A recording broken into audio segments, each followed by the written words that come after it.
स्वामी समर्थ. सगळ्यांनाच लक्ष्मी हवी असते, सगळ्यांना अखंड लक्ष्मी स्थिर राहावी ही इच्छा असते. प्रत्येकाला लक्ष्मी हवीच असते. त्यासाठी आपण काय उपाय नेहमी करत असतो. आज चांगला योग जुळून आलाय, तो म्हणजे कोणता तर गबाड योग. ह्या गबाडीवरती जर तुम्ही सेवा केली तर त्याचे फळ खूप चांगले भेटतात, खूप अनुभव आहेत चांगलेचे. आता ह्यामुळे काय होतं, ही सेवा केल्यामुळे तुमचं लवकरात लवकर कर्ज भेटतं. तुम्ही कोणाला उसने पैसे दिले असेल ते भेटत नसेल ते लवकरात लवकर तुम्हाला भेटतात.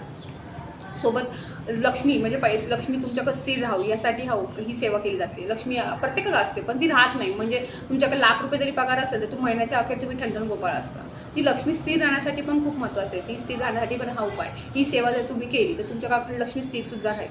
त्यामुळे ही सेवा जर तुम्ही केली तुम्हाला खूप चांगला फायदा भेटेल. आता ही सेवा कोणती करायची आहे, ती वेळ काय, कधी करायची. गबाड योग आजच आहे, म्हणजे आज सकाळी सुरू झाला आहे. आज सकाळी सुरू झाला आहे 9:24 आणि तो उद्या म्हणजे 1 जुलैला संपणार आहे सकाळी 8:54. त्यामुळे ती सेवा तुम्ही आत्ता रात्री 12 वाजता केली तरी चालेल, सकाळी 4ला केली तरी चालेल, किंवा आत्ता तुम्ही जर व्हिडिओ बघितला आत्ता जरी केली तरी चालेल.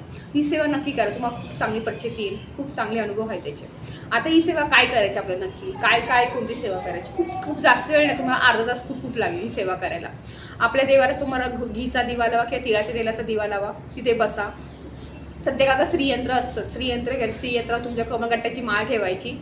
कमळगट्ट्याची त्याच्या हळदी कुंकुम करायचं, अक्षता व्हायच्या. तिथं घीचा किंवा तिळाच्या तेलाचा दिवा लावा, ते समोर बसा तिथे. किंवा देवावरती असेल तर खाली श्रीयंत्र घ्या, श्रीयंत्र समोर ठेवा आणि श्रीयंत्र समोर बसून घीचा दिवा किंवा तिळाचा तेलाचा दिवा लावून समोर बसा.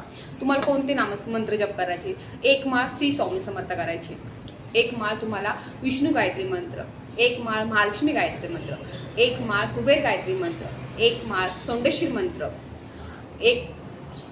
एक माळ तुम्हाला कमलाकारी मंत्र करायचा आहे.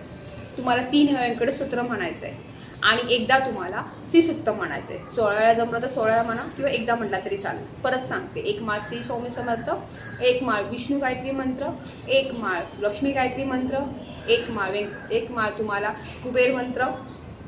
कुबेर गायत्री मंत्र, 1 माळ सोंडेश्वरी मंत्र, 1 माळ कमलाकारी मंत्र आणि 3 वेळा तुम्हाला व्यंकटसूत्र म्हणायचं आहे आणि एकदा श्रीसूक्तम किंवा 16 श्रीसूक्तम. ही सेवा जर तुम्ही केली आत्ता तुम्ही करा, म्हणजे उद्या सकाळी 8:54 पण तुम्ही कधीही करा तरी चालेल. ही सेवा तुम्ही केली तुम्हाला चांगला अनुभव येईल आणि सेवा लवकरात लवकर तुम्हाला याचं फळ भेटा. म्हणून रोज 11 माळी स्वामीचा मंत्र हा मंत्र जप करा आणि 3 अध्याय रोज जरी बसले किंवा एक पारायण जरी पूर्ण केले, पाठ जरी केला तरी चालेल. ह्याची तुम्हाला खूप चांगली अनुभूती. फक्त श्रद्धेने करा, मनापासून करा. हा तुम्ही म्हणसाल ही सेवा केली तर आम्ही कामच करणार नाही, तर तसं नाहीये. कष्टाला पर्याय नाहीये. फक्त ही सेवा केल्यामुळे आपले अनेक स्तोत्र सुरू होतात, आपली अडकलेली कामं पूर्ण होतात, आपल्याला चांगली फळ भेटतात. त्यामुळे सेवा नक्की करा, चांगली भेटते. श्री स्वामी समर्थ.